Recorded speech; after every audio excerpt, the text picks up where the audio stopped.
সুপ্রিয় দর্শক, আসসালামু আলাইকুম। কেমন আছেন দেশ বিদেশে বাংলাদেশি অনুষ্ঠানে আপনাদের সবাইকে স্বাগত জানাচ্ছি। আমি আহমদ।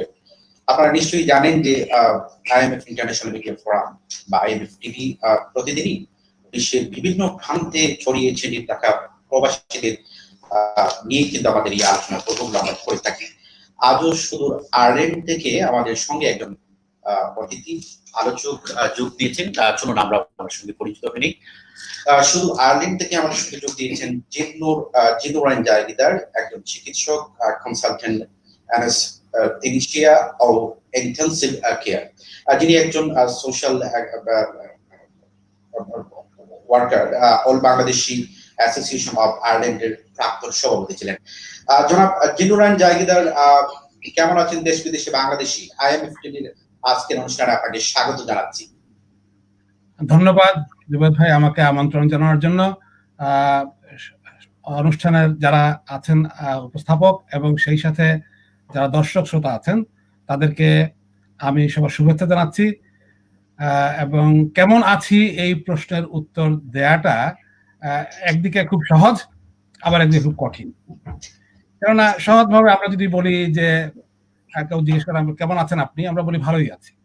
কিন্তু বিভিন্ন দেশের সংস্কৃতিতে বিভিন্নভাবে থাকা যায়। তবে যে সত্যিকার অর্থে বলা যায়, মানুষ কিন্তু একটা সময়ের জন্য সর্বতভাবে ভালো থাকতে পারে না। ভালো থাকা এবং খারাপ থাকা দুটোই পাশাপাশি থাকে। সেই হিসাবে আমরা এখন বিশ্বে একটা বিশেষ সময় কাটাচ্ছি এবং সেই সময়ের মধ্যে আপনারা সবাই অবগত আছেন যে বিশেষ করে কোভিড-19 মহামারীর পর্যায়ে আমরা বেশ দুশ্চিন্তার মধ্যে সময় কাটাচ্ছি। অনেকের আত্মীয় স্বজন, বন্ধু বান্ধব হারিয়ে গেছেন, কেউ অসুস্থ আছেন, কেউ সুস্থ আছেন, আমরা নিজেরাও কত সুস্থ থাকবো জানি না। সেই অবস্থায় একটা দুশ্চিন্তার মধ্যে সময় কাটছে। তবে আল্লাহর কাছে শুকরিয়া, এখনো বেঁচে আছি, সুস্থ আছি এবং আমরা যারা আজকে দেখতে পাচ্ছেন সবাই আশা করি সুস্থ আছেন, ভালো থাকবেন। জনাব জিনুর জাহিদার, আমি জানতে চাচ্ছিলাম শুধু আয়ারল্যান্ডে আমাদের কতজন প্রবাসী বাংলাদেশি সেখানে রয়েছেন এবং এই কোভিড-19 করোনা ভাইরাসের এই সময়টাতে কতজন বাংলাদেশি আক্রান্ত হয়েছিলেন এবং প্রাণ হারিয়েছেন, যদি আমাদেরকে এই পরিসংখ্যানটা বলেন। ধন্যবাদ আপনাকে। আমাদের এখানে আয়ারল্যান্ড, আপনি আইডিয়া আছে কিনা, আমরা আয়ারল্যান্ডটা হচ্ছে একটা দ্বীপ রাষ্ট্র এবং ছোট্ট রাষ্ট্র, খুব বেশি বড় না। যদি রিপাবলিক অফ আয়ারল্যান্ড, এটা হচ্ছে স্বাধীন একটা অংশ, আর একটা নর্দার্ন আয়ারল্যান্ড পার্ট আছে, সেটা হচ্ছে ইংল্যান্ডের অংশ। আমরা যেটা আছি সেটা হচ্ছে রিপাবলিক অফ আয়ারল্যান্ড, স্বাধীন দেশে। এখানে জনসংখ্যা হচ্ছে 50 লক্ষ। 50 লক্ষ এই জনসংখ্যার দেশে আমরা বাংলাদেশি একদম সঠিক পরিসংখ্যান আমাদের কাছে নাই। তবে আমাদের যে শেষ পরিসংখ্যান অনুসারে আমরা হিসাব করে দেখেছি, আমাদের 10 থেকে 12,000 বাংলাদেশি আছে বলে। এই করোনার পরিস্থিতিতে কতজন বাংলাদেশি আক্রান্ত হয়েছিলেন এবং প্রাণ হারিয়েছেন? সেটাতে যাচ্ছি আমরা। এখন কোভিড-19 যখন আসে তখন আমাদের বাংলাদেশিদের মধ্যে যারা অসুস্থ হয়ে হাসপাতালে গিয়েছেন, জি, একটা সংখ্যা বলা যেতে পারে। আরেকটা হচ্ছে যে না, হাসপাতালে যান নাই, বাসায় আছেন। তো সেই বাসায় যারা আছেন তাদের এক্সাক্ট পরিসংখ্যান নাই।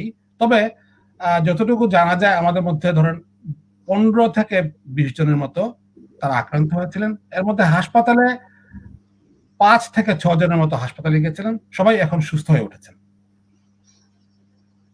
বর্তমান পরিস্থিতি, করোনা পরিস্থিতি, বর্তমান পরিস্থিতি আয়ারল্যান্ডে প্রথম যখন আসে, আপনারা মনে আছে নিশ্চয়ই, পৃথিবীতে যখন প্রথম আসে, আমাদের মার্চ মাসের 15 তারিখের দিকে আয়ারল্যান্ডে লকডাউন ঘোষণা করা হয়।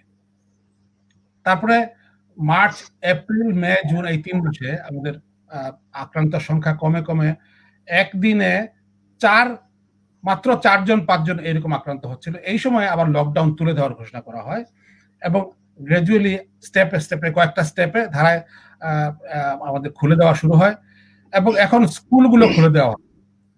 এখন গত ধরেন 15-20 দিন থেকে আবার আক্রান্তের সংখ্যা বাড়ছে।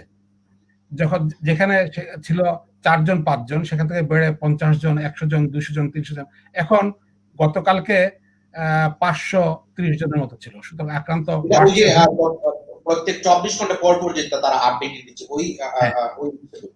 হ্যাঁ, সেই পরিসংখ্যানে গতকালকে ছিল 30 জনের মতো, এর আগের দিন 600-র মতো ছিল, 500-600-র মতো। সেই জনসংখ্যা অনুসারে এই সংখ্যাটা বেশ ভয়াবহ কিন্তু। এবং এই সংখ্যাটা আমাদের প্রেডিকশন হচ্ছে যে আগামী 2 সপ্তাহের মধ্যে এটা এর থেকে দ্বিগুণ হবে। এর জন্য সরকার ইতিমধ্যে কিছু স্টেপ নিয়েছে। এখন আমরা ডাবলিনে বিশেষ করে এটা বলে তৃতীয় স্তরে আছি আমরা, মানে কেউ বাসা থেকে আমরা কাজ করে যতটুকু সম্ভব বাসা থেকে কাজ করতে হবে। স্কুলগুলো খোলা রয়েছে, কোনো রেস্টুরেন্ট খোলা নাই, কিন্তু আউটডোরে যেতে পারবেন, কিন্তু 6 জনের বেশি একত্র হতে পারবেন না। এই ধরনের একটা বিধিনিষেধের আওতায় এখন আছে। তারপরেও কিন্তু বাড়ছে, এবং এই বাড়াটা কিন্তু শুধু আয়ারল্যান্ডে না, আপনি দেখেন ইউকেতে বাড়ছে, ইউরোপের সব দেশেই বাড়ছে এবং হু করে বাড়ছে। এবং এটা যদি আমরা যদি ইতিহাস দেখি, সেটা হচ্ছে স্প্যানিশ ফ্লু। আপনারা জানেন 1918 সালে স্প্যানিশ ফ্লু হয়েছিল। তখন 2 বছরের মাথায় 4টা ওয়েভ আসছিল, 4টা ঢেউ। এবং প্রথম ঢেউ যেটা আসছিল সেখানে যে আক্রান্তের সংখ্যা ছিল, এবং দ্বিতীয় ঢেউতে সে আক্রান্তের সংখ্যা বেশি ছিল, এবং এটা মারাত্মক ভয়াবহ মরণঘাতী ছিল দ্বিতীয় ঢেউটা। সুতরাং এইটা অনেকেই মনে করছেন যে এই দ্বিতীয় ঢেউটা মারাত্মক হতে পারে আমাদের জন্য। তার জন্য অনেক আলোচনা মিটিং চলছে এখনো, যে কিভাবে কি করা যায়। তবে নিশ্চিতভাবে 1918 সালে যে চিকিৎসা পদ্ধতি ছিল, আজকে আমরা অনেক কিছু বেশি জানি, বিজ্ঞান অনেক এগিয়েছে। আশা করা যায় মৃত্যুর সংখ্যা কমে আসবে। তবে আপনি দেখেন পৃথিবীতে, আমেরিকাতেও দেখেন অবস্থা, ভারতে দেখেন অবস্থা ভয়াবহ আকারে বাড়ছে। এটা নিয়ন্ত্রণ করা যাচ্ছে না।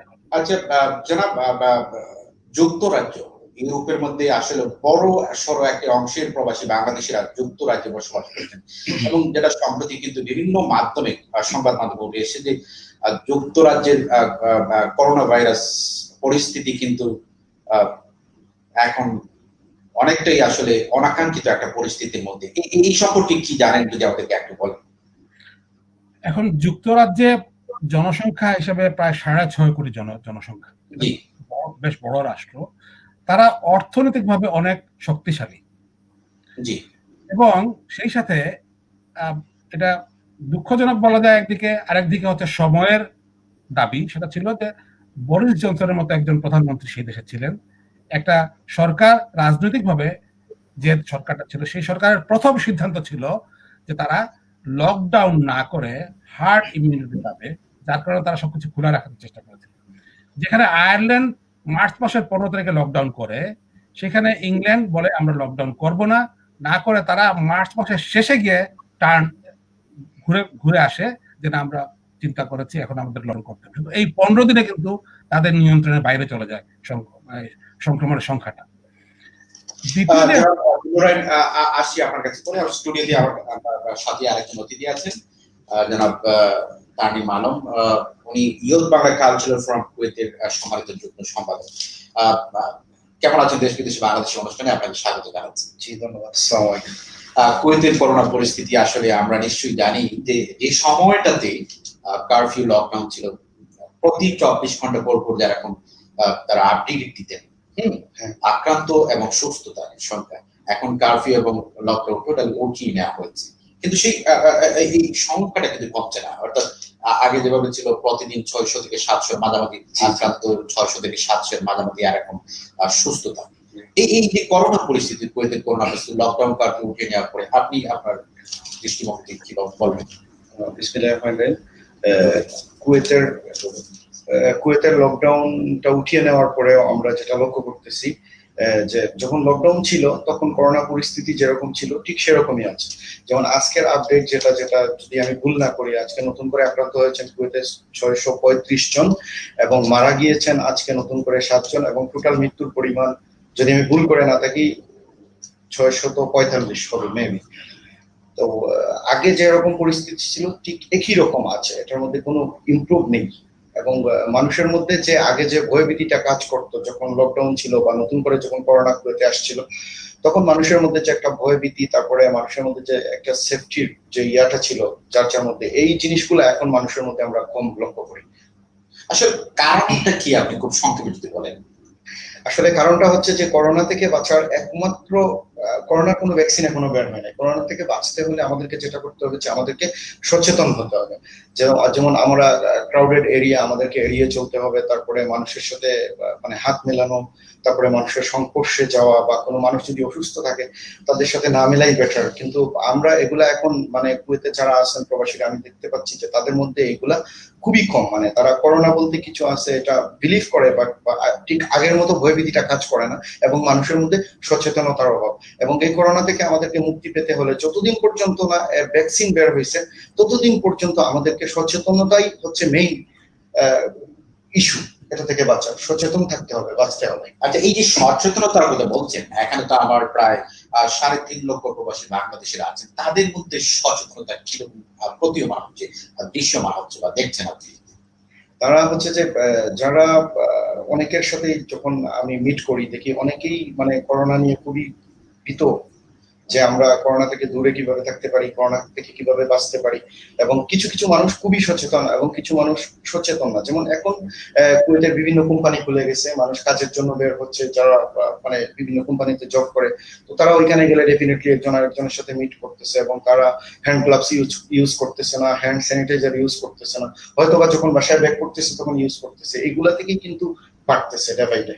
আমি যেটা মনে করি মানুষের মধ্যে সচেতনতার অভাব। এবং আগে যেভাবে আমি লক্ষ্য করতাম যে অনেক মানুষের পকেটে হ্যান্ড স্যানিটাইজার থাকতো, বা যে কোনো একটা জায়গায় গেলে মানুষের মধ্যে হাত ধোয়ার একটা প্রবণতা, হ্যান্ড স্যানিটাইজার ইউজ করার একটা প্রবণতা, এই প্রবণতাটা ডে বাই ডে কমে যাচ্ছে।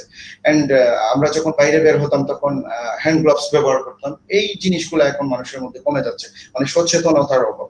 আর এখন যারা বিভিন্ন কোম্পানিতে জব করেন, বিভিন্ন দেশের, ইন্ডিয়া, বাংলাদেশ, হোয়াটএভার, সব দেশের মানুষ কাজ করেন, যখন তারা কাজ করতে যায় তখন তাদের মধ্যে আমি লক্ষ্য করেছি যে সচেতনতার অভাব। তবে মাস্ক ইউজ করতেছেন প্রতিটা পার্সন, কারণ মাস্ক ইউজ না করলে গভর্নমেন্ট যে রুল দিয়েছে যে তাদেরকে কত কি ফাইন করা হবে, এর জন্য সবাই মাস্ক ইউজ করতেছেন। বাট মানুষের মধ্যে যে হাত ধোয়ার প্রবণতা বা হ্যান্ড গ্লাভস ইউজ করা বা ক্রাউডেড এরিয়া এড়িয়ে চলা, এগুলা একটু ঘাটতি আছে। আমি আবার চলে যাচ্ছি আমাদের সুদূর আয়ারল্যান্ড থেকে আজকের অতিথি জনাব জিন্নুর জাহিদার। আপনি নিশ্চয়ই জানেন যে পার্সোনাল প্রোটেক্টিভ ইকুইপমেন্ট, আমরা তো বলি যে এগুলো ব্যবহার করলে আসলে করোনা ভাইরাস থেকে নিজেকে অনেকটা রক্ষা করা সম্ভব। এই বিষয়টাতে আপনি বলবেন। আর তার পাশাপাশি যেটা আমি বলতে চাই, আপনি জানেন যে যুক্তরাষ্ট্রের প্রেসিডেন্ট ডোনাল্ড ট্রাম্প, যিনি গত কয়েকদিন আগে তিনিও কিন্তু আক্রান্ত হয়েছিলেন করোনা আক্রান্ত করে, তারপরে উনি বাসায় ফিরে টুইটারে একটা পোস্টে তিনি উল্লেখ করেছেন যে আমেরিকানরা করোনার সাথে জীবনযাপন করতে শিখছে। এই বিষয়গুলিতে আপনি যদি একটু কিছু বলেন। হ্যাঁ, ধন্যবাদ আপনাকে। আমি ওনার নামটা ঠিক ক্যাচ করতে পারিনি। ওনার কি নাম? ওনার তারনিম আলম।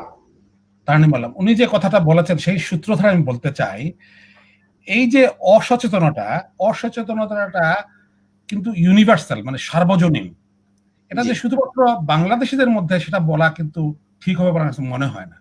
কেন মনে হয় না? সেটা হচ্ছে আমরা তো ইউরোপে বাস করছি এবং আমরা আমেরিকার কথাও জানছি, বাংলাদেশের কথাও জানি, ইন্ডিয়ার কথাও জানি।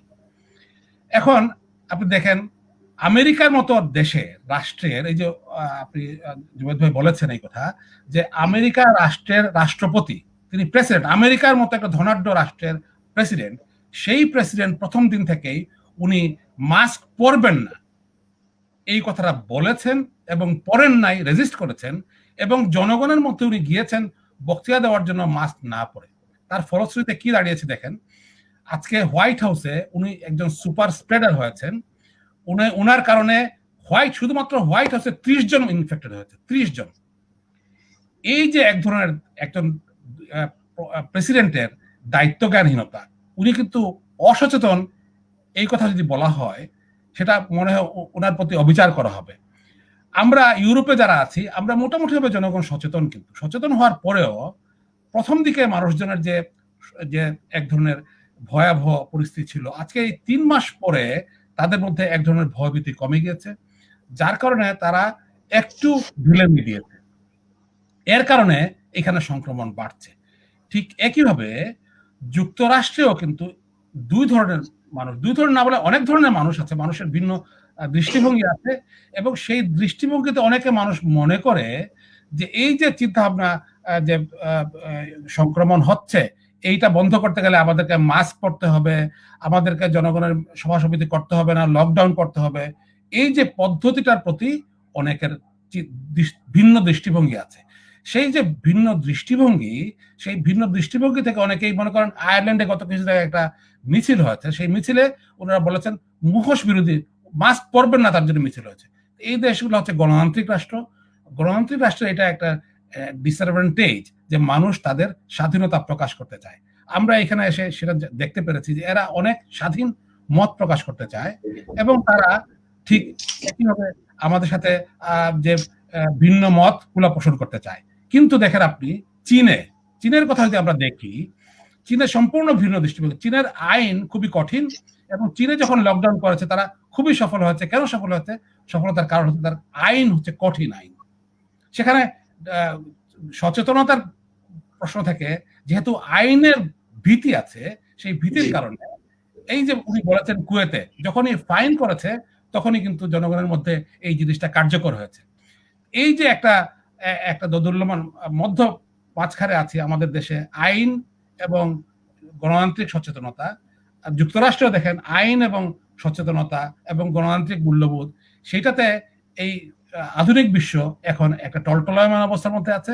কেননা যেহেতু স্বাধীন চিন্তা ভাবনা, আমি মনে করি মুখোশ আমি পড়বো না, তাইলে মানুষকে জোর করে পড়ানোটা ডিফিকাল্ট আছে। কিন্তু কিছু কিছু দেশ যারা স্বৈরাচারী দেশ, সেখানে এটা সম্ভব, যেখানে কঠিন আইনের শাসন আছে। সেই হিসাবে এই যে জায়গাটাতে আমি মনে করি আধুনিক বিশ্ব বেশ কিছুটা ব্যর্থ, কারণ আইনের এই যে প্রয়োগ তারা করতে পারছে না। যা করতে না পারার কারণে, যে আপনি বলেছেন ডোনাল্ড ট্রাম্পের কথা, ডোনাল্ড ট্রাম্প উনি একটা রাজনৈতিক চিন্তাধারা পোষণ করেন এবং বিশেষভাবে এখন একটা ওনার নির্বাচন আসছে সামনে। এই নির্বাচনকে ঘিরে ওনার কিন্তু চিন্তা ভাবনা অনেক ভিন্ন মাত্রার। এই যে ভিন্ন মাত্রার চিন্তা ভাবনা, সেই ভিন্ন মাত্রার চিন্তা আমাদের কাছে মনে হচ্ছে প্রকট, অনেক প্রকট। উনি দেখেন, উনি নিজে অসুস্থ হয়েছেন, অসুস্থ হয়ে উনি হাসপাতালে গেছেন। হাসপাতালের আইন কানুন ভঙ্গ করে, একজন আমেরিকার মতো দেশের প্রেসিডেন্ট সমস্ত আইন কানুন ভঙ্গ করে উনি অসুস্থ থাকা অবস্থায় রাস্তায় বেরিয়ে এসেছেন, টুইট করে মানুষকে জানিয়েছেন আমি বের হচ্ছি। উনি মোটর ক্যারেট নিয়ে বের হয়ে এসে মানুষকে হাত দিয়ে চলে গেছেন। সেটা হচ্ছে একটা রাজনৈতিক কর্মকাণ্ড। এবং দেখেন আপনি, উনি যখন হোয়াইট হাউসে ফিরে গেছেন, উনি যাওয়ার কথা না, মেডিকেলি উনি এখনো ফিট না, উনাকে জুড়েই উনি চলে গেছেন হোয়াইট হাউসে এবং গিয়ে হোয়াইট হাউসের ওই সিঁড়িতে বারান্দায় দাঁড়িয়েই কিন্তু উনি মাস্কটা খুলে ফেলেছেন। এটা কিন্তু জনগণকে উনি আহ্বান করতেছেন তুমি আমাদেরকে ফলো করো। এর জন্য আমেরিকা কিন্তু তাদের ভয়াবহ অবস্থা। দেখেন আমরা যদি পরিসংখ্যান দেখি, পরিসংখ্যানে মানুষের মৃত্যু হচ্ছে অনেক, কিন্তু এটা একটা পরিসংখ্যান যে আমরা বলি এতজন মানুষ মারা গেছে। এই যে উনি বলছেন আজকে কতজন, 45 জন মানুষ মারা গেছেন। আমাদের আয়ারল্যান্ডে গতকালকে 1 জন মারা গিয়েছেন। কিন্তু এই যে 1 জন মারা যাওয়া, যে মানুষ জানে তার নিজের মানুষ যে মারা গিয়েছে, যেমন যারা আমার ক্লোজ আত্মীয় মারা গিয়েছেন, যেহেতু আমি জানি, আমার ইন্টেনসিভ কেয়ার রোগী যখন ছিল ভর্তি, প্রতিদিন 5 জন 6 জন করে রোগী যখন মারা গেছে, এই যে ভয়াবহ মৃত্যু আমরা দেখেছি, এর মধ্যে আমাদের ভীতি অনেক বেশি। তো যারা মৃত্যু দেখেন নাই, যারা অসুস্থ দেখেন নাই, নিজে ভোগ করে নাই, তারা এই যে বেদনা, আমার মনে হয় এটা বুঝতে পারতেছেন না। এই যে এটা, এই অসচেতনতা আছে, ডেফিনেটলি অসচেতনতা আছে, কিন্তু অসচেতনতার সাথে কিন্তু নেতৃত্বের যে দুর্বলতা আছে, নেতৃত্বের যে দূরদর্শিতার অভাব আছে, সেটা পৃথিবীতে আমার মনে হচ্ছে খুবই প্রকট। বিশেষ করে যুক্তরাজ্যের যে নেতৃত্ব এবং যুক্তরাষ্ট্রের নেতৃত্ব আমাদের কাছে অনেকটাই, আমার কাছে বিশেষ করে মনে হচ্ছে অনেকটাই আধুনিক বিশ্বের যে চিন্তা ভাবনা, গণতান্ত্রিক চিন্তা ভাবনা এবং যে জনসচেতন চিন্তা ভাবনা এবং জনকল্যাণমূলক চিন্তা ভাবনা, যে মানবতার চিন্তা ভাবনা, সেই চিন্তা ভাবনা থেকে তারা অনেক দূরে সরে গেছেন। যার কারণে তাদের দেশের জনগণ কষ্ট পাচ্ছে, অসুস্থ হচ্ছে। এই যে দেখেন আপনি গতকালকে 14,000-এর বেশি যুক্তরাজ্যে সংক্রমণ হয়েছে, যুক্তরাষ্ট্রের সংক্রমণ হু হু করে বাড়ছে। এই দিক দিয়ে কিন্তু আপনি ভারতের সাথে যদি আমরা তুলনা করি, ভারতে কিন্তু জনসংখ্যা ভয়াবহ। বাংলাদেশের যদি কথা বলেন, বাংলাদেশের জনসংখ্যা ভয়াবহ। সেই জনসংখ্যার তুলনায় এইসব দেশে কিন্তু জনসংখ্যা অনেক কম।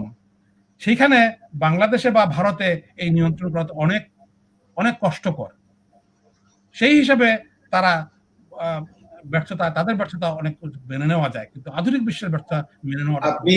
আপনি নিশ্চয়ই জানেন যে যুক্তরাষ্ট্রকে বিশ্বের 1/3 রাষ্ট্র বলেন বা মানুষ বলেন যারাই আছেন তারা কিন্তু ফলো করেন, অনুসরণ করেন এবং অনুকরণ করেন। আপনি বলছেন যে সঠিক বা ইতিবাচক দৃষ্টিভঙ্গি থেকে তারা অনেকটাই সরে এসছে, তাহলে এই যে বর্তমান পরিস্থিতি এটা কোথায় গিয়ে দাঁড়াতে পারে বা কি ধরনের ভয়াবহ আকার ধারণ করতে পারে বলে আপনি ধারণা করছেন? আমি যে কথা বলেছি এটা হচ্ছে যে যুক্তরাষ্ট্রে দুটো দল আছে। একটা হচ্ছে আপনার ডেমোক্রেটিক পার্টি, যারা এখন ক্ষমতায় নাই। এই ডেমোক্রেটিক পার্টির চিন্তা ভাবনা আর এই আপনার রিপাবলিকানদের চিন্তা ভাবনা ভিন্ন। আপনি দেখেন রিপাবলিকানের চিন্তা ভাবনা যেটা হচ্ছে এখন, যে তাদের রাষ্ট্রকে তারা কিন্তু এই যে আপনি দেখেন নেতৃত্ব হচ্ছে প্রেসিডেন্ট ডোনাল্ড ট্রাম্প, উনি জনগণকে মাস্ক না পরার জন্য উদ্বুদ্ধ করছেন, উনি এবং সেটাই দেখেন আপনি যুক্তরাষ্ট্রের অনেক মানুষ এই নেতাকে ফলো করছে। এবং এই যে ফলো করাটা, সেটা কিন্তু বিশ্বব্যাপী একটা ওনার ফলোয়ার আছে, বিশ্বব্যাপী কোটি কোটি। কিন্তু ডেমোক্রেটিক পার্টির যে নেতৃত্ব, তাদের কিন্তু চিন্তা ভাবনা ভিন্ন, তারা কিন্তু ভিন্ন মাত্রায় বলছে। সুতরাং এখানে ভিন্ন চিন্তা আছে দুই গ্রুপেরই। মাস্ক ব্যবহারের বিষয়টি যখন আপনি চলে আসলো যে ডোনাল্ড ট্রাম্প নিরুৎসাহিত করেছেন অনেকটা প্রকাশ্য বা অপ্রকাশ্য, প্রত্যক্ষ বা পরোক্ষ ভাবে, আর ডেমোক্রেটিক যারা আছেন তাদের প্রতিক্রিয়া কি? তারা তো একদম খুবই ইতিবাচক। তারা একদম যুক্তরাষ্ট্রের যেটা বলে স্বাস্থ্য ব্যবস্থা, ডক্টর ফসাই, উনি হচ্ছেন চিফ মেডিকেল অফিসার, ওনাদের যেগুলো রিকমেন্ডেশন আছে ওরা প্রত্যেকটার সাথে ওনারা যুক্ত আছেন এবং খুবই ইতিবাচক ভূমিকা পালন করছেন। ওনারা সবাইকে উদ্বুদ্ধ করছেন মাস্ক পরার জন্য, বাইরে না যাওয়ার জন্য। যেমন একটা উদাহরণ দেওয়া যায়, এই যে আগামী নির্বাচন উপলক্ষে একটা প্রেসিডেন্সিয়াল ডিবেট হয়ে গিয়েছে, সেকেন্ড ডিবেট হওয়ার কথা ছিল এই অক্টোবর মাসের শেষের দিকে। সেখানে যারা ডিবেট অর্গানাইজ করে তারা বলেছে যে যেহেতু উনি অসুস্থ হয়েছেন, আমরা ডিবেটটা ভার্চুয়াল অনুষ্ঠান করি, মানে অনলাইন করি। ডোনাল্ড ট্রাম্প এটাকে টোটালি রিজেক্ট করছে, বলে আমি অনলাইন করব না। সেই জায়গায় জো বাইডেন, যিনি ডেমোক্রেটিক পার্টির প্রতিনিধি, উনি বলেছেন আমি রাজি আছি করার জন্য। এই যে চিন্তা ভাবনার ব্যবধানটা দেখেন, উনি অসুস্থ হয়ে এই নেতাটা উনি বলছেন যে না, আমি এই অনলাইন ভার্সনে যাব না, আমি সরাসরি করতে চাই। উনি অসুস্থ, নিজেই অসুস্থ। যেখানে উনি সুপার স্প্রেডার হয়ে, আমি বললাম হোয়াইট হাউসে উনি 30 জন মানুষকে ইনফেক্ট করেছেন, সেখানে উনি চাচ্ছেন এখনই ডাইরেক্ট ডিবেট করার জন্য। সেখানে ডেমোক্রেটিক পার্টির যে নেতা জো বাইডেন, উনি কিন্তু এটা এগ্রি করেছেন। এই যে জো বাইডেনকে আমার কাছে মনে হচ্ছে অনেকটা সেই দিক দিয়ে ইতিবাচক, এবং ডোনাল্ড ট্রাম্প আমার চিন্তা ভাবনার সাথে ভিন্ন চিন্তা ভাবনা পোষণ করেন। ঠিক একইভাবে আপনি যুক্তরাষ্ট্রেও ঠিক একইভাবে এই যে দলীয় নেতা আছেন, ওনার দৃষ্টিভঙ্গি একটু ভিন্ন। এখানে কিন্তু ভিন্ন দৃষ্টিভঙ্গির মানুষ আছে। উনি অনেক বৈজ্ঞানিক চিন্তা ভাবনা, তারা চিকিৎসকদের যে প্রস্তাব, সেই প্রস্তাব থেকে একটু দূরে সরে গিয়ে চেয়েছেন ভিন্ন দৃষ্টিভঙ্গিতে রাজনৈতিক বিকাশ ঘটানোর জন্য। এটা এক ধরনের পলিটিক্যাল স্ট্র্যাটেজি। সেই স্ট্র্যাটেজিতে আমাদের সাথে অনেকের সাথে মানে বৈজ্ঞানিক চিন্তা ভাবনার সাথে মিলছে না, কিন্তু উনি রাজনৈতিক নেতা। আমরা তো যেহেতু গণতান্ত্রিক দেশে বাস করি, গণতান্ত্রিক চেতনায় বিশ্বাস করি, সেখানে যখন গণতন্ত্র মানুষকে নির্বাচিত করে নেতা হিসেবে, সেখানে কিন্তু আমরা সেই নেতাকে সম্মান করতে বাধ্য। এবং সেই হিসাবে যদি আমাদের সাথে মতের মিল নাই, আমরা মনে করি ওনারা ঠিক করছেন না, কিন্তু আমরা বৈজ্ঞানিক চিন্তা ভাবনাকে প্রকাশ করা হয়, আমাদের চিকিৎসকদের যে রিকমেন্ডেশন দেওয়া হচ্ছে, উনি যেগুলো মানছেন না সেগুলোর সাথে বিতর্ক হচ্ছে, বোঝানোর চেষ্টা করা হচ্ছে, উনি যেগুলো এগ্রি করে সেগুলো হচ্ছে না। এখন এই যে এর কারণে এটাকে একটা দিক আছে রিপাবলিকান চিন্তা ভাবনার। আমার কাছে যেটা মনে হয়, একটা হচ্ছে একটা রাষ্ট্রের একটা অর্থনৈতিক চিন্তা, আর হচ্ছে মানবিক চিন্তা। আমি যখন চিন্তা করি একজন চিকিৎসক হিসেবে, আমি যখন রোগীকে দেখি, চিকিৎসা দিই, তখন কিন্তু আমার মানবিক চিন্তাটা প্রথম আসে, যে আমি এই রোগীকে বাঁচাবো। সেখানে কিন্তু অর্থনৈতিক চিন্তাটা আমার কাছে আসে না। যখন একজন মানুষ রাজনীতি করে, তখন তাকে কিন্তু রাষ্ট্র চিন্তা করতে হয়। যখন রাষ্ট্র চিন্তা করে, সে দেখতেছে যদি একটা রাষ্ট্রের অর্থনৈতিক কাঠামোগুলো ভেঙে পড়তেছে, এই যে আপনার লকডাউনের কারণে, 3 মাস লকডাউনের কারণে সারা বিশ্বের অর্থনৈতিক অবস্থা ভেঙে পড়েছে, ব্যবসা বাণিজ্য বন্ধ, স্কুল কলেজ বন্ধ, রেল প্লেন বন্ধ, এই খুবই গুরুতর অবস্থার মধ্যে। এবং এই রাষ্ট্র যেগুলা জনকল্যাণমূলক রাষ্ট্র, বিশেষভাবে ইউরোপিয়ান রাষ্ট্রগুলো, আয়ারল্যান্ড বলেন, যুক্তরাজ্য বলেন, তারা কিন্তু জনগণকে, যারা আনএমপ্লয়েড হয়েছে, তাদেরকে টাকা দিয়ে ঘরে রাখতেছে। এটা ভয়াবহ অবস্থা, বিলিয়ন বিলিয়ন ডলার খরচ করতেছে। এখন প্রত্যেকটা দেশ রিসেশনে চলে গিয়েছে অলরেডি। এই যে অর্থনৈতিক চিন্তা ভাবনা, এটা যদি আপনি চিন্তা দেখেন, সুইডেন একটা দেশ যেটা স্পেশালি এক্সেপশন, যারা কিন্তু প্রথম থেকেই তারা চিন্তা করেছে আমরা লকডাউন পদ্ধতিতে যাব না, আমরা দেশের অর্থনৈতিক কাঠামো বজায় রাখবো। তারা একদম পারফেক্টলি রাখবে। সুইডেনের একটা অ্যাডভান্টেজ আছে, সুইডেন রাষ্ট্রের একটা বিশেষ, সুইডেন না শুধু স্ক্যান্ডিনেভিয়ান রাষ্ট্রগুলোর একটা জনগণ জি খুবই সচেতন, অত্যন্ত সচেতন। এবং জি জনগণ যখন বলা হয়েছে যে আমরা 2 মিটার দূরত্ব বজায় রাখা হবে, আমরা হাত ধোয়াধুয়ি করতে চাই, আমরা ছোঁয়াছুঁয়ি করব না, জনগণ কিন্তু খুবই সচেতন তারা। এবং সুতরাং জনগণ পালন করেছে, কিন্তু তারপরেও কিন্তু তাদের ভয়াবহ মৃত্যুর সংখ্যা হয়েছে। ইউরোপের মধ্যে তাদের মৃত্যু ভয়াবহ হয়েছে, তারা মৃত্যু নিয়ন্ত্রণ করতে পারেনি, জি যদিও তারা সচেতন। কিন্তু তারা জনাব তাদের অর্থনৈতিক জনাব কাঠামো। ইমরান, আপনার কাছে আসতে পরে একটু পরে আমরা আবার চলে যাচ্ছি আমাদের স্টুডিওতে যে অতিথি আছেন জনাব জিন্নু, জনাব তানিমালা। জনাব তানিমালা, নিশ্চয়ই আপনি জানেন যে কুয়েত প্রবেশে 34 দেশের প্রবাসীদের নিষেধাজ্ঞা রয়েছে। নিশ্চয়ই আপনি জানেন যে করোনা পরিস্থিতির কারণেই কিন্তু তারা এটা করেছেন, করোনা ভাইরাসের সংক্রমণ ঠেকাতে। তো আসলে অনেকেই বলছিলেন যে খুব শীঘ্রই হয়তো বা বাণিজ্যিক ফ্লাইট চালু হয়ে যাবে, 34 বাংলাদেশ সহ 34 নিষেধাজ্ঞাকৃত সহ প্রবাসীরা কুয়েত প্রবেশ করবেন। গত কয়েকদিন আগে কুয়েতে সফর করে গেছেন আমাদের বাংলাদেশের মাননীয় পররাষ্ট্রমন্ত্রী ডাক্তার, তিনি আশ্বস্ত করেছেন যে যারাই বাংলাদেশে আছেন, অর্থাৎ এই করোনা পরিস্থিতির আগে যারা বাংলাদেশে গিয়েছিলেন তারা ফের কুয়েতে প্রবেশ করতে পারবেন। যাদের আকামার ভ্যালিড আছে এবং যাদের আকামা নেই তাদেরও হয়তোবা একটা ব্যবস্থা হয়ে যাবে।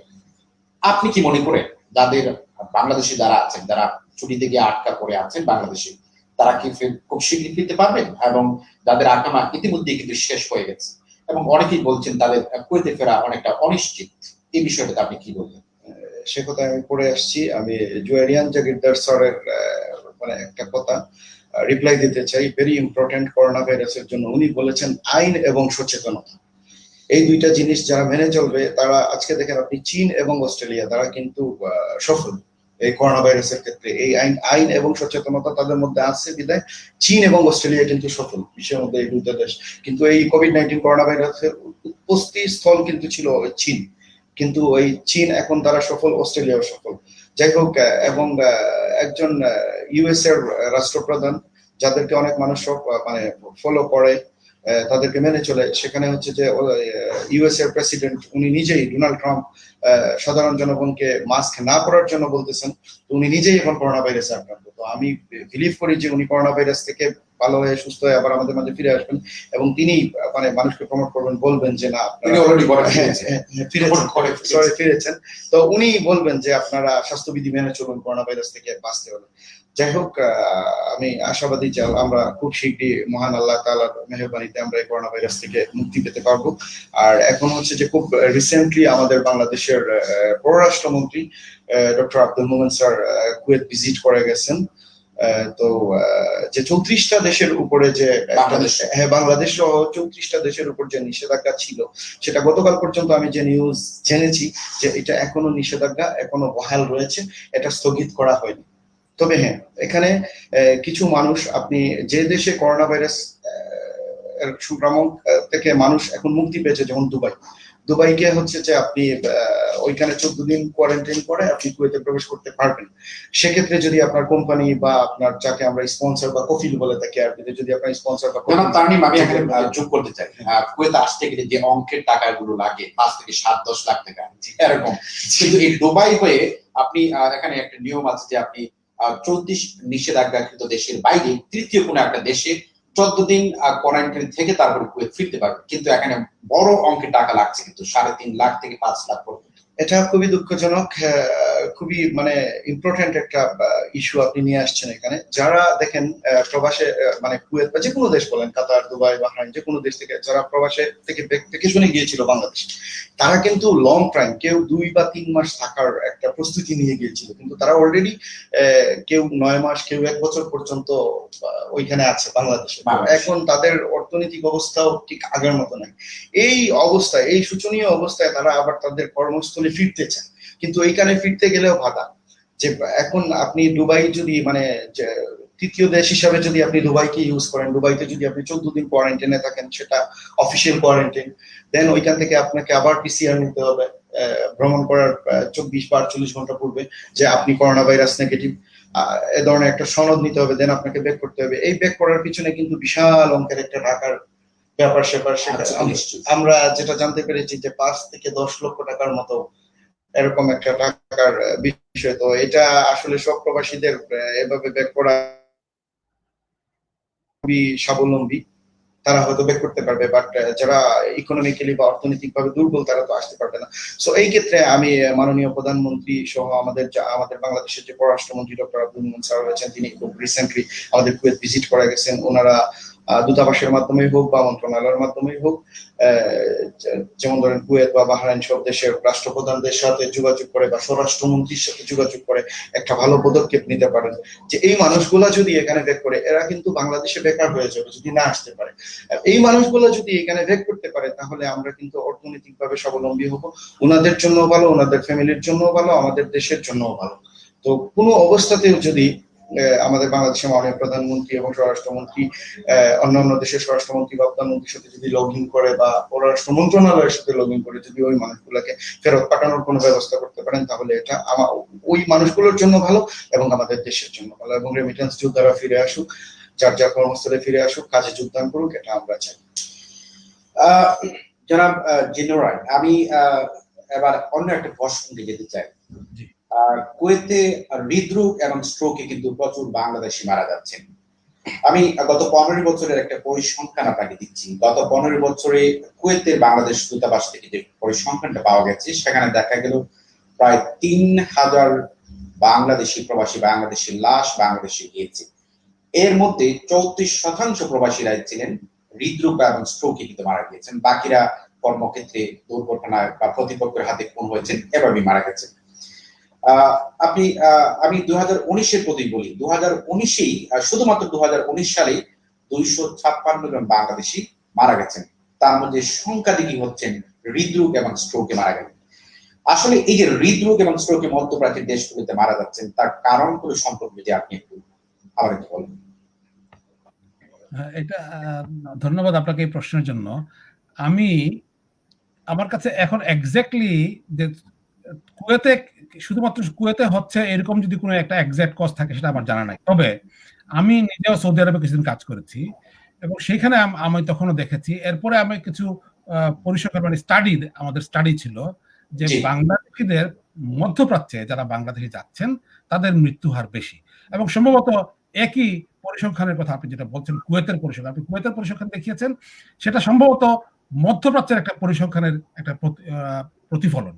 এটা যদি আমি ধরে নেই তাহলে আমরা ধরে নেই যে শুধুমাত্র মধ্যপ্রাচ্যের সবগুলো দেশের আপনি হিসেব পরিসংখ্যান যদি কাছাকাছি হবে।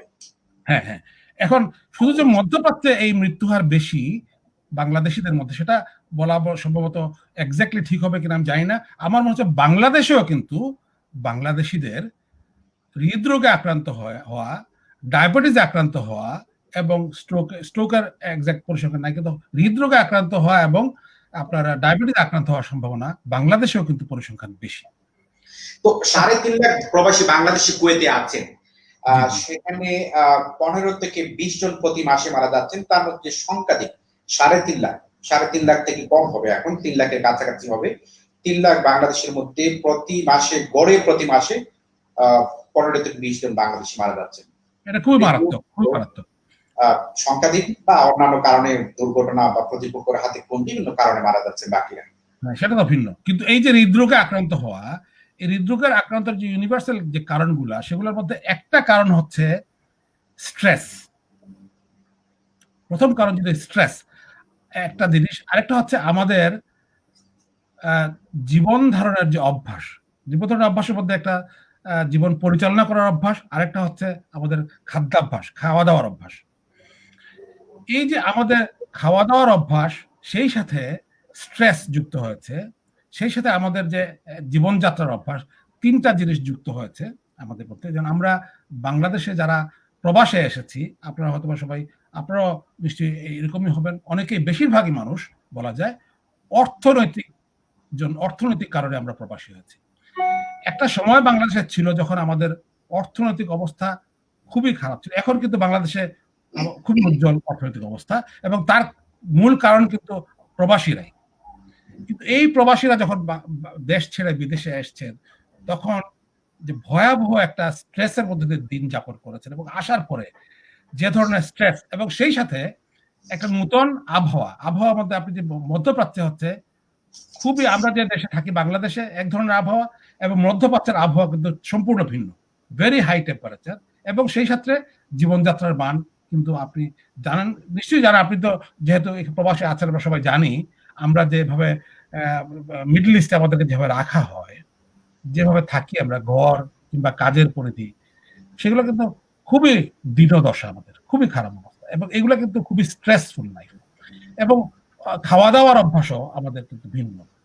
এই যে জিনিসগুলা, একটা হচ্ছে খাওয়া দাওয়ার এবং জীবনযাত্রার মান এবং সেই সাথে স্ট্রেস, সবকিছু মিলাই, এবং একই সাথে একটা জিনিস, একটা স্টাডিতে দেখা গিয়েছিল যে মিডল ইস্টার্ন কান্ট্রির যে পানি, যেটা যে পানিতে যে পরিমাণ অফ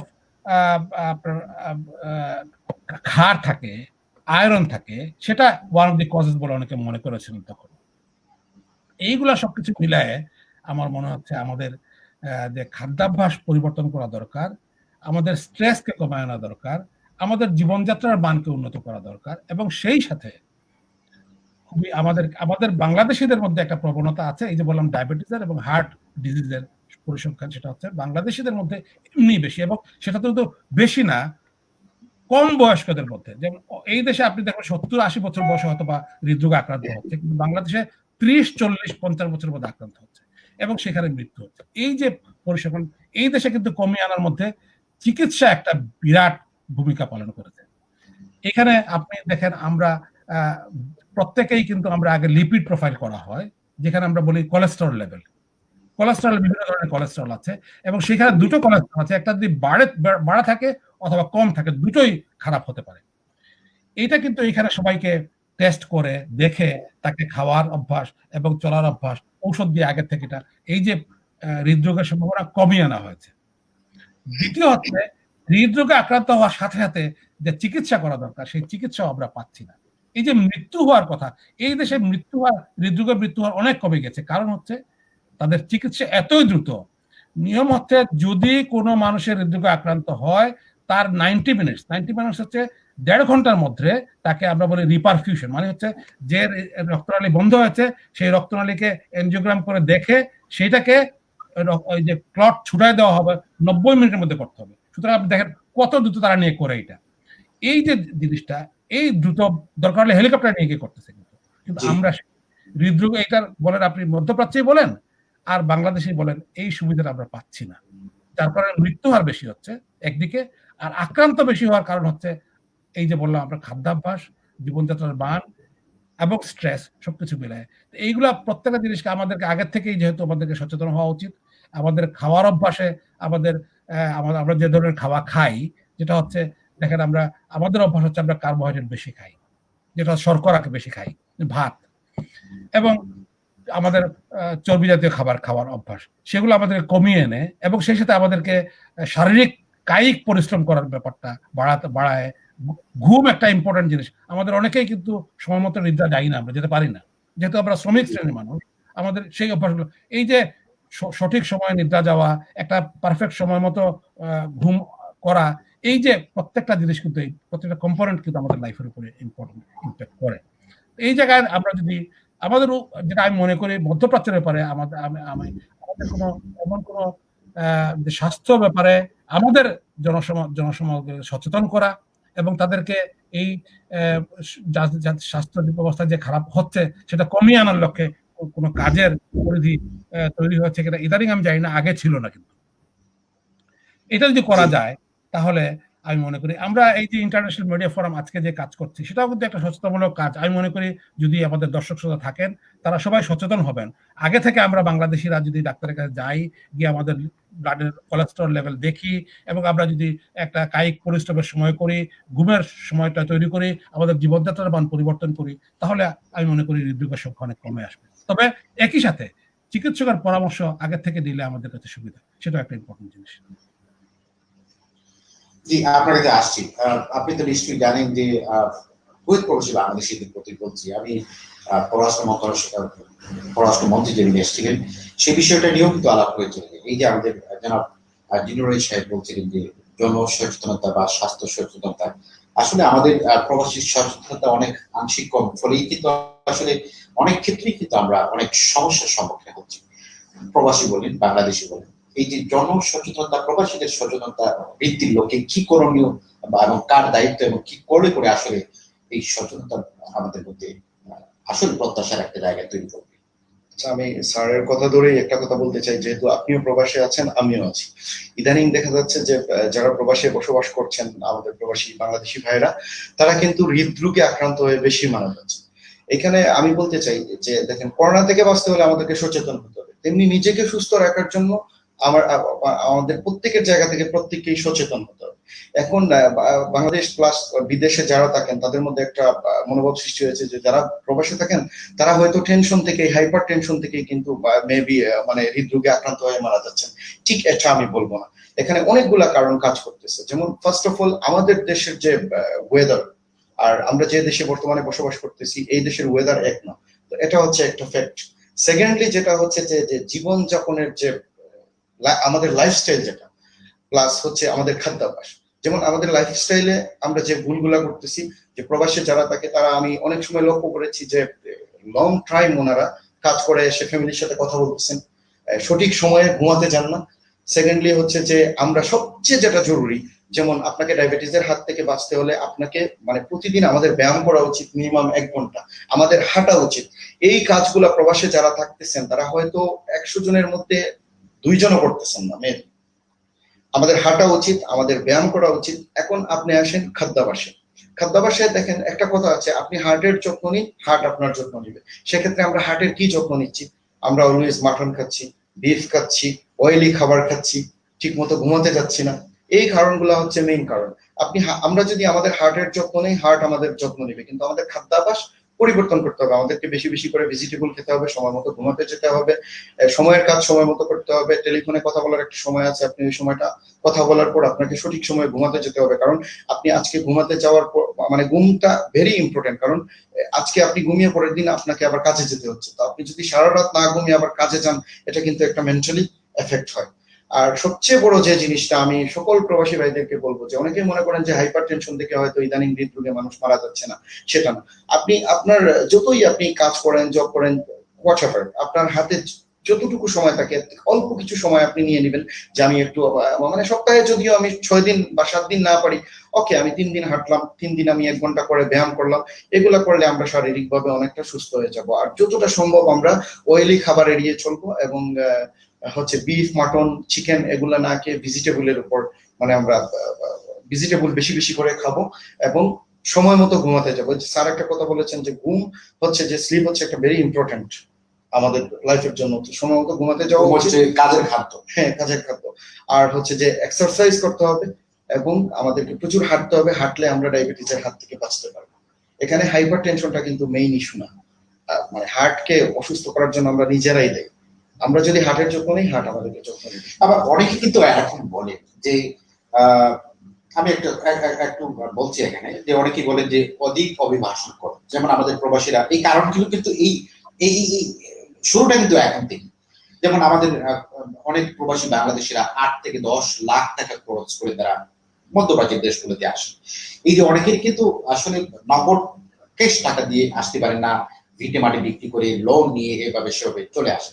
একটা সময় আসলেন মধ্যপ্রাচ্যের দেশগুলোতে, আসার পরে এখানে যেভাবে যার কাছ থেকে ভিসা নিলেন, যেভাবে আশ্বস্ত করে দিলে সেভাবে কাজ নেই, কাজ থাকলে বেতন নেই, এই যে সমস্যা, লম্বা সময় ধরে ডিউটি, লম্বা সময় ধরে ডিউটি, তারপর এই যে আপনার পরিবেশগত ব্যাপার, আর আপনার লম্বা ডিউটি, তারপরে যে গাদাগাদি পরিবেশে থাকা, এটা কিন্তু একটা কারণই, কারণ যে অধিক পয়সা খরচ করে এখানে এসছে, বেতন নেই, কাজ নেই। যদি সেটা অধিক অভিবাসন খরচ সেটা সরকার কর্তৃক কোনো একটা পদক্ষেপের মাধ্যমে যদি সেটা কমিয়ে আনা সম্ভব হয়, তাহলে হয়তোবা কম খরচে এখানে যদি মধ্যপ্রাচ্যের দেশগুলোতে আসে, তাহলে তাকে এতটা টেনশন করতে হবে না, এত উদ্বিগ্ন উৎকণ্ঠার মধ্যে সময় কাটাতে হবে যে আমি লোন করে এসেছি, ঋণ করে এসেছি, টাকা দিতে হবে, একটা টেনশন। কিন্তু তারপর এই যে ভালো একটা কাজ পেলে কিন্তু নিশ্চয়ই অর্থ পয়সা করে থাকবেই, ভালো একটা পরিবেশে সে থাকতে পারবে, কাদাকাদি পরিবেশের জায়গায় যাবে না। তো সব মিলিয়ে কিন্তু এখানে অনেকেই বলছেন অন্যতম একটা কারণ হতে পারে অধিক অভিবাসন খরচ। আর আমি যে বিষয়টা আপনাকে বলবো, আপনি এই জীবন ভাই যে কথাটা বলেছেন, আমি মনে করি আবার ওই যে কথাগুলোর মধ্যে সব অনেক ইম্পর্টেন্ট কয়েকটা কথা আছে। আপনি বলেছেন যে জি এই যে অভিবাসনে আসার জন্য আমি বলেছি যে অর্থনৈতিক, আমরা হচ্ছে ইকোনমিক জি মাইগ্রেন্ট, জি অর্থনৈতিক মাইগ্রেন্ট, এবং সেই টাকাটা, যে টাকাটা এত এত বেশি টাকা, সেই টাকাটা আমাদেরকে টাকাটা উপার্জন করতে হবে। শুধু তাই না, আমার উপরে কিন্তু আমার পরিবার ডিপেন্ডেন্ট। আমি এইখানে exactly, উপার্জন করে দেশে পাঠাবো, সেই পাঠানোর উপরে তারা ডিপেন্ডেন্ট। শুধু তাই না, যদি জি আমার যে আমি আসছি মিডল ইস্টে, আমাকে কিন্তু এদেশ থেকে আজীবন থাকতে পারবো না, আমাকে ফিরে যেতে হবে। ফিরে অবশ্যই, গিয়ে আমাকে সেইখানেও আমাকে কিন্তু জীবনযাপনের ব্যবস্থা করতে হবে। চিন্তা করে দেখেন আপনি, জি অবশ্যই, এটা হলো ভয়াবহ অবস্থা।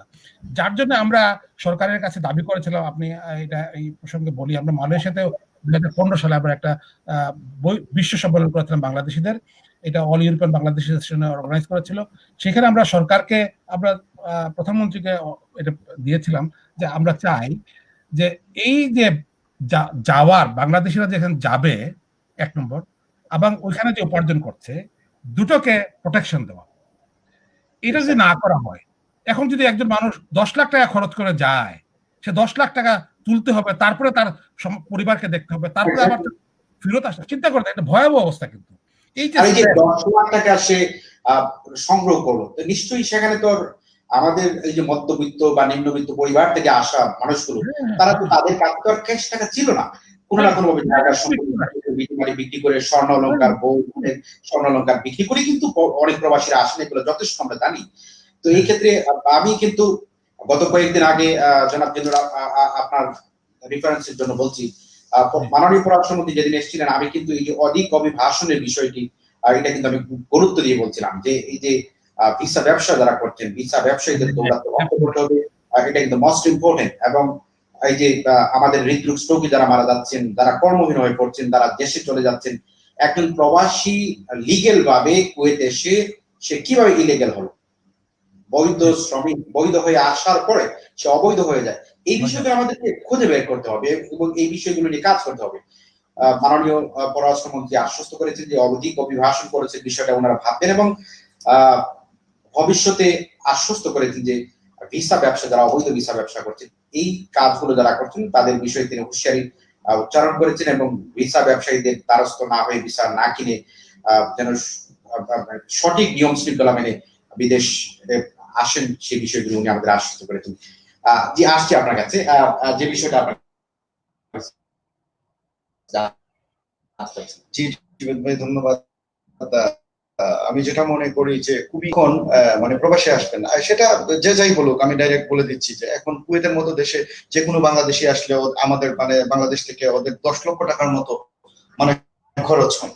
তো যখন একটা মানুষ এত বিশাল একটা ঋণের বোঝা নিয়ে ওইখানে আসে, তখন ওইখানে আসার পর সে না থাকতে পারতেছে কোনো ভালো পরিবেশে, না ভালো খাবার খেতে পাচ্ছে, না তারপরে সে মানে এই যে বললেন যে লং ডিউটি, তখন সে কোম্পানির কাজ করে হয়তো 8 ঘন্টা 8 ঘন্টা কাজ করার পরে সে কিন্তু অন্য জায়গায় গিয়ে আবার পার্ট টাইম জব করতেছে। এই যে কাজের চাপ গুলা, এই টাকার চাপ, তারপরে আবার দেখা যাচ্ছে যে 1-2 বছর না যেতে যেতে আবার আকামার চাপ, আবার আকামার টাকা দিতে হবে, আবার ওইদিকে আপনার ফ্যামিলির দায়িত্ব, ওনার নিজের একটা জীবনযাপনের জন্য যা কিছু প্রয়োজন কুয়েতে সেটা ওনার নিজেকে সলভ করতে হচ্ছে, আবার ওনার অসুস্থতা, ফ্যামিলির চাপ, সবকিছু মিলে মানে প্রবাসে যারা থাকেন তারা বিশাল একটা চাপের মধ্যে থাকেন। কিন্তু এই চাপটাকে কমিয়ে আনার জন্য একটা সিস্টেমের মধ্যে আসতে হবে। সেই সিস্টেমটা আমি যেটা আমার ক্ষুদ্র বিবেকে যেটা বলে, যে আমি যখন খুব ছোট ছিলাম তখন থেকে আমি টেলিভিশনের পর্দায় এটা শুনতেছি যে ইন্ডিয়ানরা বা অন্যান্য দেশের লাইক শ্রীলঙ্কান, ফিলিপাইন্সের যারা ওয়ার্কার, মানে এক্সাম্পল সাপোজ কুয়েতে যারা আসে, তারা হচ্ছে যে বাংলাদেশি টাকা ধরেন 50,000 থেকে 60,000 টাকার মধ্যেই তারা চলে আসতে পারতেছে। কিন্তু সেইখানে দেখেন আমাদের বাংলাদেশের একটা কর্মী কেন 10 লক্ষ টাকা দিয়ে আসবে? তো এই যে ভিসা ট্রেনিং এর সাথে যারা জড়িত তাদেরকে খুঁজে বের করতে হবে, এবং তাদেরকে খুঁজে বের করে তাদেরকে যদি সর্বোচ্চ শাস্তির আওতায় আনা যায়, তাহলে তাদের পথ আর কেউ অনুসরণ করবে না, আমি যেটা মনে করি। আর সবচেয়ে বড় যে জিনিস যেমন কুয়েতের যদি কোনো কোম্পানি, আমি যেটা বলতে চাই আজকের এই অনুষ্ঠানে, যে কুয়েতের কোনো কোম্পানি যদি বাংলাদেশ থেকে কোনো ওয়ার্কার নিয়ে আসতে চায়, তাহলে এ ধরনের একটা সিস্টেমে আসা দরকার যে আমাদের বাংলাদেশের পররাষ্ট্র মন্ত্রণালয় এবং কুয়েতের পররাষ্ট্র মন্ত্রণালয়, দুই দেশের পররাষ্ট্রমন্ত্রী, হ্যাঁ, দুই দেশের পররাষ্ট্রমন্ত্রী বসে, এবং আমাদের দেশের পররাষ্ট্রমন্ত্রী, এটা কিন্তু কুয়েতের সরকারও এখন জেনে গেছে, তো আমাদের দেশের পররাষ্ট্রমন্ত্রী ডক্টর আব্দুল মোমেন স্যার যদি ওই দেশের পররাষ্ট্রমন্ত্রীর সাথে সরাসরি বসেন এবং তিনি সরাসরি এই যে হাইড করা যে বিষয়টা আছে, টাকা দিয়ে ভিসা কেনা, এটা যদি সরাসরি পররাষ্ট্রমন্ত্রীর সাথে কথা বলেন যে আমরা চাই আমরা ওয়ার্কার এখানে আসবে, এবং আসলে যাতে যে এই ভিসা গুলা যাতে যারা ভিসার ধান্দা বা দালাল যাদেরকে বলা হয় তাদের হাতে না পড়ে। তো আমি যেটা মনে করি যে এই রাস্তা থেকে বের হতে হলে, যেমন কুয়েতের যে কোম্পানিগুলো আছে তারা যদি বাংলাদেশ থেকে আমাদের বাংলাদেশি ভাইদেরকে যে এখানে নিয়ে আসতে চায়, তাহলে আমি যেটা মনে করি যে কোনো কোম্পানি ABCD, যেমন ওই কোম্পানির এখন 10 জন ওয়ার্কার বা 100 জন ওয়ার্কার লাগবে, তারা একটা ফাইল বা নথিপত্র প্রদান করবে কুয়েতের স্বরাষ্ট্র মন্ত্রণালয়। কুয়েতের স্বরাষ্ট্র মন্ত্রণালয় ওইটা পাঠিয়ে দিবে আমাদের দেশের স্বরাষ্ট্র মন্ত্রণালয়ের কাছে, যে আমাদের দেশের ওই কোম্পানি ABCD যে কোনো কোম্পানি, ওই কোম্পানি তোমার দেশ থেকে 100 জন ওয়ার্কার নিয়ে আসতে চায়, 50 জন ড্রাইভার, 50 জন হাউস বয়, হোয়াটএভার, তখন আমাদের দেশের স্বরাষ্ট্র মন্ত্রণালয় ভালো এডুকেটেড ছেলেদেরকে রিক্রুট করে ওই স্বরাষ্ট্র মন্ত্রণালয়ের মাধ্যমে যদি ওরা ওইখানে আসতে পারে, আমার মনে হয় ওইখানে দুর্নীতি হবে না, আর হলেও যেটা হবে সেটা খুবই সিম্পল। জি, মাননীয় পররাষ্ট্রমন্ত্রী যেদিন এসেছেন উনি দক্ষ শ্রমিক যাতে বাংলাদেশ থেকে আসতে পারে এই ব্যাপারে স্থানীয় পররাষ্ট্রমন্ত্রী এবং মোহাম্মদ আমিরের সঙ্গে আলাপ করেছেন। জনাব জিন্নুরাইন সাহেব, আমরা আসলে অনুষ্ঠান শেষ করতে চাই, এই বিষয়ের উপর আলোচনা এবং শেষের কথা যদি বলেন প্লিজ। এই বিষয়ে আমি যেটা মনে করি সেটা হচ্ছে, কিন্তু এটা একটা রাজনৈতিক সিদ্ধান্ত, এবং আমাদের রাজনৈতিক নেতৃবৃন্দরা যখন এটাকে ফোকাস করবেন যে আমরা এই ব্যাপারটাকে, এই যে 10 লক্ষ টাকা ব্যয় করে যারা যাচ্ছে এটা আমরা নিয়ন্ত্রণ করতে চাই, এটা কিন্তু খুব একটা যে কঠিন হওয়া, উনি যে বলেছে একটা, এটা হচ্ছে একটা প্রাতিষ্ঠানিক ব্যবস্থার মধ্যে যাওয়া। একটা প্রাতিষ্ঠানিক ব্যবস্থা কিন্তু বাংলাদেশে কিছুটা হয়েছে, এই সরকারের আমলে কিন্তু একটা ব্যবস্থা হয়েছে যে যেগুলো যাবে সরকারের থ্রুতে যাবে, কিন্তু তারপরেও কিন্তু আমাদের জনগণের মধ্যে, আমাদের মধ্যেও কিন্তু যারা আসতেছে তাদের মধ্যে সচেতনতা থাকা দরকার যে আমরাও এইরকম এই মানুষকে টাকা দিয়ে ভুল জায়গায় টাকা দিয়ে একদম সর্বশান্ত হয়ে যাব, সেই পদ্ধতিতে আমরা যেন না যাই, ভালো করে চেক করে যাই, সেটাও কিন্তু একটা ইম্পর্টেন্ট পয়েন্ট। এবং সেই ক্ষেত্রে আমরা সরকারকে যেটা বলেছিলাম, এই যে জায়গাটাতে আমার মনে হয় এই বর্তমান সরকার কিন্তু এই ব্যাপারে দায়িত্ব নিচ্ছে অনেকখানি। এই যে আমাদের বর্তমান পররাষ্ট্রমন্ত্রী আসছেন, উনি যে এই গত কয়েকদিন আগে দেখেন কুয়েতের আমির উনি বসার সাথে সাথে উনি দেখা করেছেন এবং জায়গা মতো কথাগুলো বলেছেন, এবং তারপরে অ্যাকশন হচ্ছে, উনি ফলো আপ করছেন, এটা কিন্তু খুবই ইতিবাচক ব্যাপার। আমি মনে করি এখানে সফলতার জায়গা আছে, ওনারা চিন্তা ভাবনা করছেন। হ্যাঁ, আমাদেরকে এই যে উনি কিছু কথা সাজেশন দিয়েছে, এই সাজেশন গুলা ওই পররাষ্ট্রমন্ত্রীর কাছে পৌঁছানো এবং পররাষ্ট্রমন্ত্রীর সাথে যাতে এইগুলা ইতিবাচক দৃষ্টিতে দেখে যদি এই কাজগুলা করেন, আমাদেরকে এটা ফলো আপ করা দরকার। আমরা অবশ্য কিছুটা, ওই যে বললাম আপনাকে, আমরা কয়েকটা অর্গানাইজেশন করেছি, অর্গানাইজেশনের মাধ্যমে কিছু কথাবার্তা চলছে। আমরা সবসময় এক ধরনের সরকারের সাথে যোগাযোগ রাখছি যাতে এই কাজগুলো হয়। দুই একটা অর্গানাইজেশন, আপনি বললাম ইউরোপের একটা অর্গানাইজেশন, অল ইউরোপের বাংলাদেশের অর্গানাইজেশন করেছি, আরেকটা অর্গানাইজেশন হচ্ছে ওয়ার্ল্ড বাংলাদেশ অর্গানাইজেশন, সেটা থেকেও কিছু যোগাযোগ হচ্ছে, কিছু কাজ হচ্ছে। তো সবখান থেকে যদি কাজ হয় তাহলে ইনশাআল্লাহ আমরা আশা করি যে অনেক সমস্যার সমাধান হয়ে আসবে।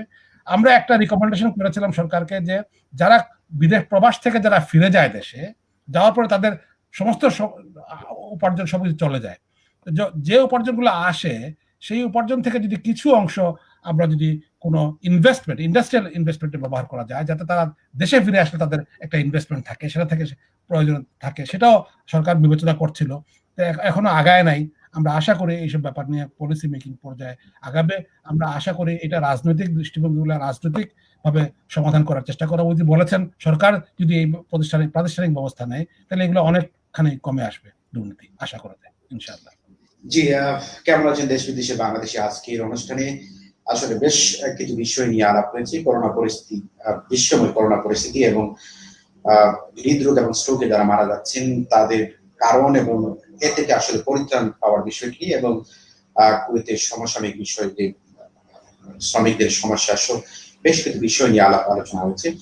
আমাদের সঙ্গে শুধু আয়ারল্যান্ড থেকে যুক্ত হয়েছিলেন জনাব জিন্নুরাইন জায়গিদার, তিনি একজন চিকিৎসক কনসালটেন্ট, অ্যানেস্থেসিয়া ও ইন্টেনসিভ কেয়ার, এবং তিনি একজন সমাজসেবক এবং social worker, all Bangladesh association আয়ারল্যান্ডের প্রাক্তন সভাপতি।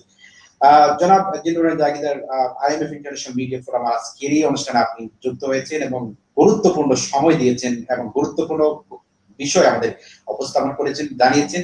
নিশ্চয়ই ভবিষ্যতে আপনার সঙ্গে আলোচনা হবে। এবং আমাদের সঙ্গে যুক্ত হয়েছিলেন জনাব তারিম আলম, যিনি ইয়ুথ বাংলা কালচারাল ফোরাম কুয়েতের যুগ্ম সাধারণ সম্পাদক। আপনাদের দুজনকে IMF ইন্টারন্যাশনাল মিডিয়া ফোরামের পক্ষ থেকে আন্তরিক ধন্যবাদ এবং কৃতজ্ঞতা প্রকাশ করছি, কারণ খুব ভেরি ইম্পর্টেন্ট টাইম আপনারা আমাদের সঙ্গে দিয়েছেন এবং আমার মনে হয় 1 ঘন্টার কাছাকাছি সময়। নিশ্চয়ই জনাব জিন্নুর আবারও আপনাকে আমন্ত্রণ জানাবো এবং কুয়েত সহ বিশ্বময় করোনা পরিস্থিতি এবং সার্বিক বিষয় নিয়ে আলোচনা হবে। আপনি এবং আমাদেরকে যারা দেখছেন, আপনাদের সবাইকে আন্তরিক ধন্যবাদ। আপনারা সবাই ভালো থাকুন, সুস্থ থাকুন, নিরাপদে থাকুন। ধন্যবাদ। আসসালামু আলাইকুম।